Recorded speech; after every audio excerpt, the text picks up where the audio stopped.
Hello everyone, welcome back to another video of Das dental blog. I am doctor Sandeep Das. आज का video कोई clinical case related नहीं है।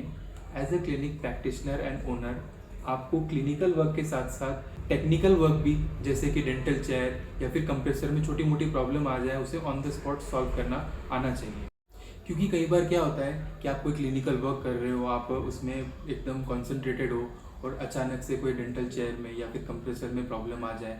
आपने टेक्नीशियन को फ़ोन किया, टेक्नीशियन बोल रहा है कि उसे थोड़ा वक्त लगेगा आने में, या फिर आप कोई सिटी इलाके से काफ़ी दूर प्रैक्टिस करते हैं जहाँ पर टेक्नीशियन तुरंत नहीं आ पाता है। इसी ऐसी कंडीशन में आपको छोटा मोटा वर्क करने के लिए छोटा मोटा टेक्निकल प्रॉब्लम सॉल्व करना आना चाहिए। बड़ी प्रॉब्लम के लिए ऑब्वियसली टेक्नीशियन ही सॉल्व करेगा, बट छोटी प्रॉब्लम आपको ऑन द स्पॉट सॉल्व करना आना चाहिए ताकि आपके वर्क में कोई स्टॉपेज नहीं हो, कोई रुकावट नहीं हो।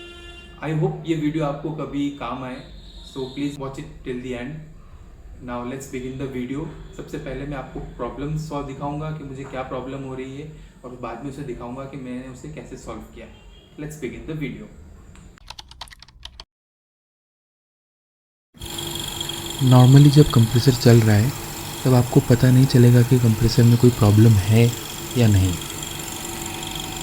लेकिन जैसे ही हमने इसकी पावर सप्लाई बंद की या फिर कंप्रेसर फुल होने के बाद ऑटोमेटिक इसकी पावर सप्लाई बंद होती है, तब अचानक से इस स्क्रू के ऊपर से एयर लीक शुरू हो जाता है। एज़ यू कैन सी, मैंने इस स्क्रू के ऊपर जोर से टैप करने से एयर स्टॉप हो रहा है। अगेन लूज़ कर देने पे एयर निकलना शुरू हो जा रहा है। एक बार फिर से मैं आपको दिखा रहा हूँ।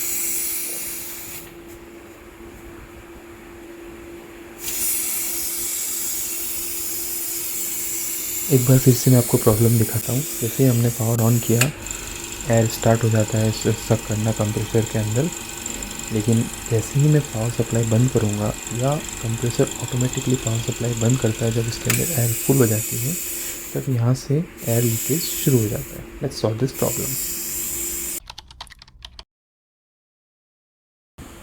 सबसे पहले जिस स्क्रू से एयर लीक हो रहा है उसे निकालेंगे, उसके नीचे एक वॉशर है उसे निकालेंगे, और उसके बाद डेंटल कंप्रेसर का इलेक्ट्रोमैग्नेटिक वो सोलेनॉइड वाल्व है उसे निकालेंगे।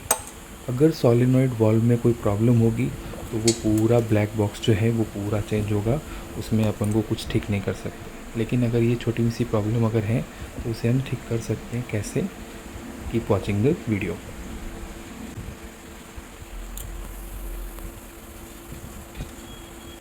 अब नेक्स्ट हम वो ब्रास का जो वाल्व है उसे ओपन करेंगे। स्टील के बॉक्स को ओपन करने की ज़रूरत नहीं है, क्योंकि ब्रास के वाल्व को ओपन करके ठीक करने से प्रॉब्लम सॉल्व हो जाएगी। Let's open the brass valve. जिस किसी को भी कन्फ्यूज़न होता है कि वाल्व किस तरफ ओपन होगा, रेंच टूल को आप वाल्व के अंदर स्टिक करके उसे कंप्रेसर की तरफ या फिर एंटी क्लॉकवाइज पुश करेंगे तो वाल्व ओपन हो जाएगा। स्लोली हम वाल्व को ओपन करेंगे और उसके अंदर से जितने भी पार्टिकल्स निकल रहे हैं उन्हें आराम से निकालेंगे, ताकि जब हम वापस उन्हें लगाने जाएं तब हमसे कोई गलती ना हो।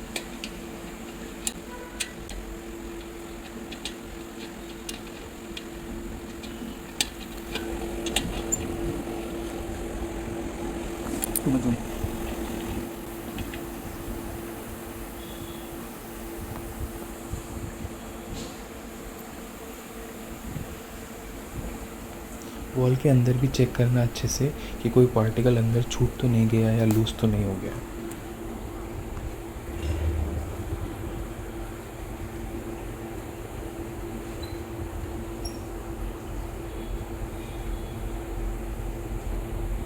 It's all clear. इसके अंदर से हमें 3 चीज़ें मिली: वॉल का स्क्रू, स्प्रिंग एंड रबर का पीस। वॉल के साथ एक टूटा हुआ रबर का वॉशर था, जिसकी वजह से मैं भी एयर लीक कर रहा हूँ। Let's solve this problem. इस तरीके का वॉशर आपको मार्केट में मिल जाएगा, लेकिन अगर मार्केट में वॉशर नहीं मिल रहा है तो आप साइकिल के ट्यूब से भी वॉशर बना सकते हैं। Watch this part carefully to see how I made the washer from cycle tube.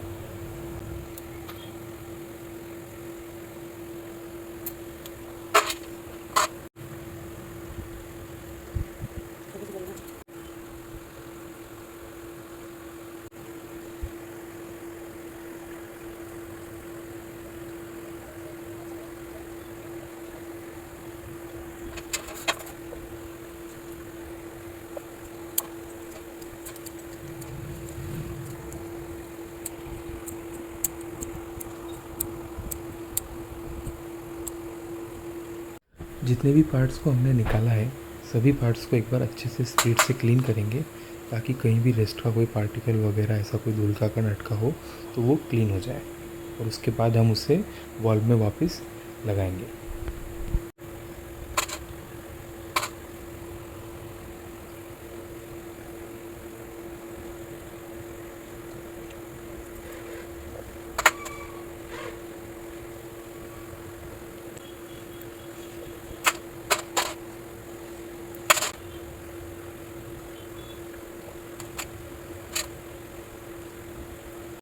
Wall के अंदर के हिस्से को भी अच्छे से क्लीन करना है ताकि कोई धूल के पार्टिकल्स वगैरह अंदर फंसे ना हो जिससे हमें स्क्रू टाइट करने में प्रॉब्लम हो, इसलिए उसे भी अच्छे से क्लीन करना ज़रूरी है। गट्टा पर्चा फिलिंग से पहले हम जिस तरीके से पार्ट को जिस वे में अपन ने जिस सीक्वेंस में हमने निकाला था उसी सीक्वेंस में हम वापस प्लेस करें।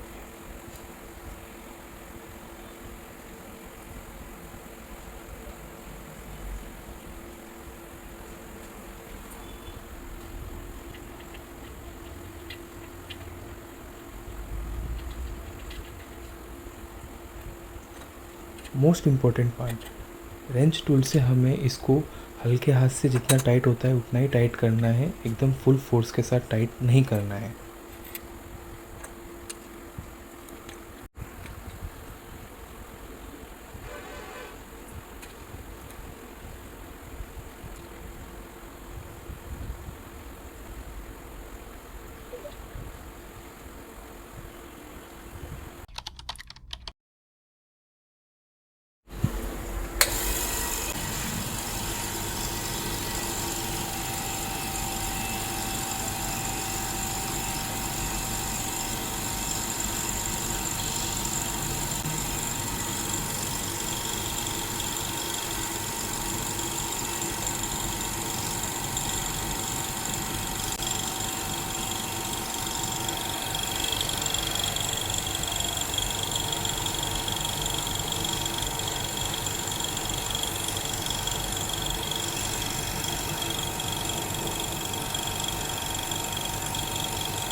I hope you like my video. You can super thanks me and click here to subscribe.